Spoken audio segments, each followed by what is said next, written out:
ஒரு சிறிய பெண். அவளுக்கு அப்பா, அம்மா இருவரும் இருக்கிறார்கள். இருவரும் அவளிடம் மிகவும் அன்பாக இருப்பார்கள். ஆனால் இருவரும் வேலைக்குச் செல்வதால் சாராவுடன் விளையாட நேரம் கிடைக்காது. சாரா தினமும் வீட்டில் தனியாக தனது பொம்மையுடன் விளையாடுவாள்.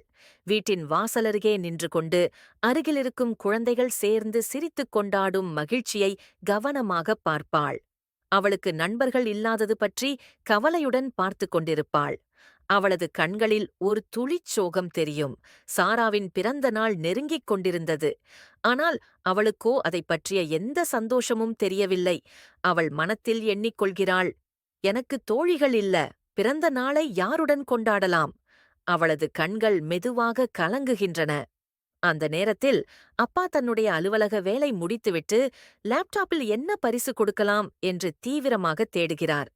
அவளுக்கு மகிழ்ச்சி தரக்கூடியது வேணும், தனிமையை மறக்க வைக்கும் ஒன்று.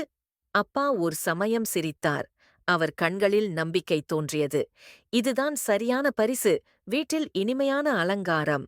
மெதுவாக கண் திறக்கிறார் சாரா. அவளது கண்ணில் தெரிகிறது நிறைய பலூன்கள். மேசை மீது ஒரு பெரிய பரிசுப் பெட்டி. அவள் உற்சாகமாக பெட்டியை திறக்கிறாள்.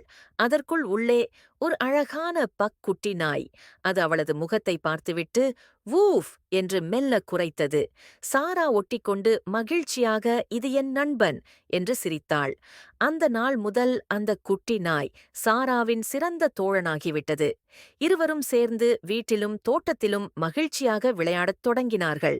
சாராவுக்கு ஒருபோதும் கிடைக்காத அந்த உற்சாகம் இப்போது அவளுடைய வாழ்க்கையில் ஜொலிக்கத் தொடங்கியது. தனிமை என்ற வார்த்தையே மறந்துவிட்டாள்.